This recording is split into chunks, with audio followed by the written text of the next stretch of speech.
नमस्कार, जय भीम साथियों। दोस्तों, आज का हमारा वीडियो ब्राह्मणिक आर्य सांस्कृतिक पर है, जो इसे अन्य धर्मों से अलग करता है, जिसे आप भी नहीं जानते होंगे। तो चलिए बिना देर किए हुए वीडियो पे चलते हैं और जानते हैं कि सनातन धर्म का वो सबसे कड़वा सच, जिसे सुनने के बाद आपके रूह और पैरों के तलवे नीचे जमीन खिसक जाएगी और आप भी यह सोचने पर विवश हो जाएंगे कि सनातन धर्म सत्य है या हिंदू धर्म। तो चलिए दोस्तों, वीडियो शुरू करते हैं। आर्य संस्कृति का सबसे प्रमुख नियम सबसे पहले जो आता है वो है वर्ण व्यवस्था।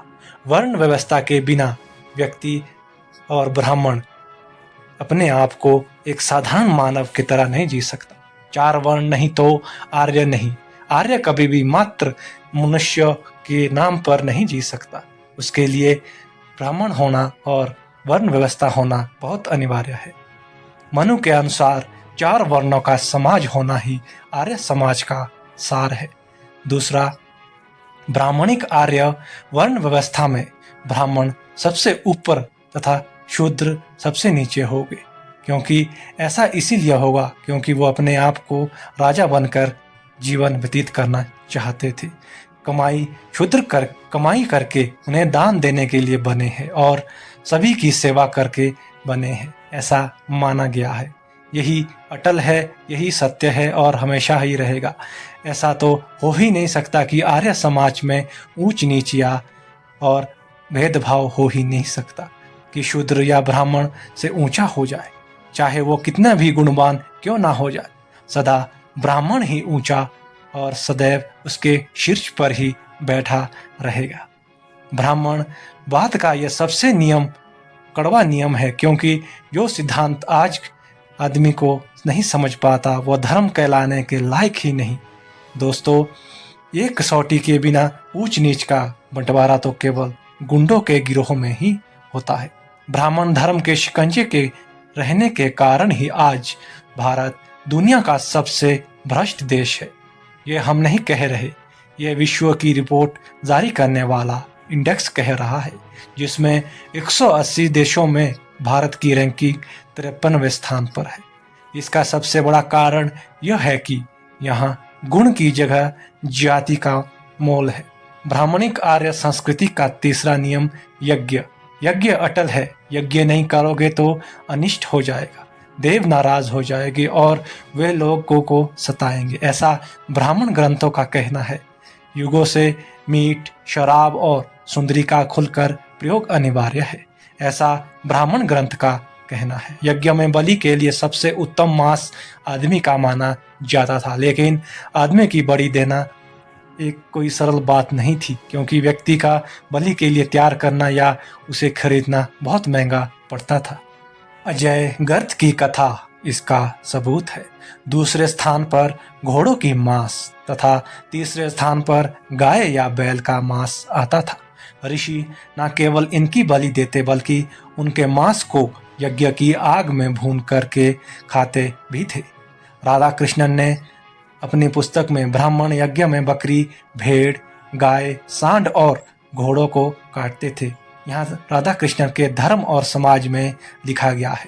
ब्राह्मणिक आर्य संस्कृति का चौथा नियम और मांस का भक्षण आर्यों के लिए यज्ञ ही नहीं बल्कि आम जीवन में मीट, शराब और खुले में संभोग का भी प्रयोग करना अनिवार्य था।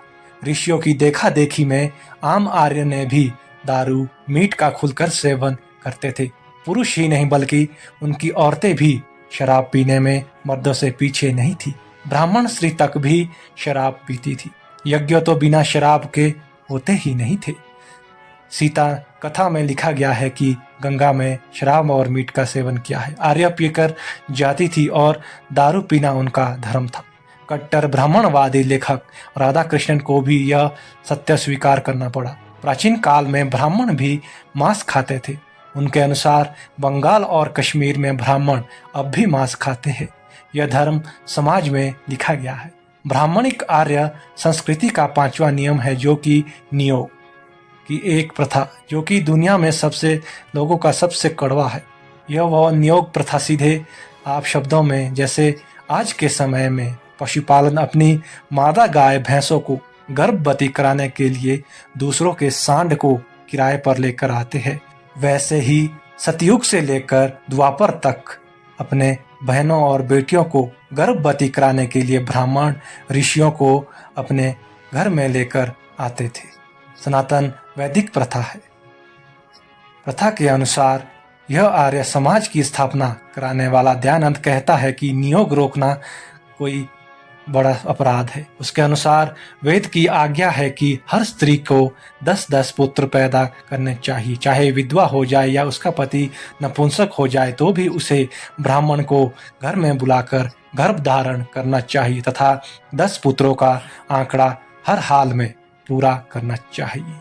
यह दयानंद सरस्वती का कहना है। ब्राह्मणिक आर्य संस्कृति का छठा नियम, जुआ खेलना अनिवार्य है। राजा के पास सेनापति हो या ना हो, वह अपने दरबार में जुए का एक्सपर्ट यानी निपुण जुआरी जरूर भर्ती कराता था। लोग धन को दांव पर लगाते ही तो थे, बल्कि अपनी स्त्री को भी दांव में लगा देते थे। ऐसे लोग धर्मपुत्र कहे जाते थे। जुए में बीबिया हारने का जिक्र सबसे पवित्र पुस्तक ऋग्वेद में भी आया हुआ है। वो आयु का सनातन धर्म है। यज्ञ में जुआ खेलने का अटल नियम था। राजसू यज्ञ में यज्ञ की आग जलाने के लिए जुआ खेलना अनिवार्य माना गया था। यह है स्वब्राह्मण धर्म, सनातन धर्म, जिसे लोग गर्व से मानते हैं और कहते हैं कि हम सनातनी हैं। ऐसा है सनातन धर्म जिसमें लोग कहते हैं कि सनातनी मांस मंदिरा का सेवन नहीं करता, कहते हैं, लेकिन उनके धर्म ग्रंथ में ही मांस मंदिर का जिक्र किया गया है। यहाँ तक कि उसमें मानव मांस को भी सर्वश्रेष्ठ माना गया है। अब आप ही बताइए कि जो धर्म मांस खाने को श्रेष्ठ कहा गया हो, उस धर्म को आप क्या कहेंगे? जिस धर्म में मानव मांस खाने की प्रमुखता दी जाए, उस धर्म का विरोध क्या आप नहीं करेंगे? लेकिन जो जैसा है वैसा कहने में हम शर्म नहीं है। बड़े बड़े लोग, बड़े बड़े सनातनी धर्म के लोग अपने पैसों को कमाने के लिए टीवी प्रचार और बड़े बड़े न्यूज़ों में अपने इंटरव्यू के माध्यम से अपने सनातन धर्म के झूठ को छुपाकर अपनी बड़ाई करते हैं। लेकिन ये एक सत्य नहीं है, ये झूठी है, जबकि सत्य घटना हमने आपको कही है। तो दोस्तों, आप इस वीडियो के बारे में क्या कहना चाहते हैं? हमें कमेंट करके कमेंट बॉक्स में ज़रूर बताइएगा। और यही कारण था कि बाबा साहब ने हिंदू धर्म को त्याग कर बौद्ध धर्म अपनाया था। चलिए दोस्तों, मिलते हैं एक और नई वीडियो के साथ। तब तक के लिए नमो बुद्धाय, जय भीम।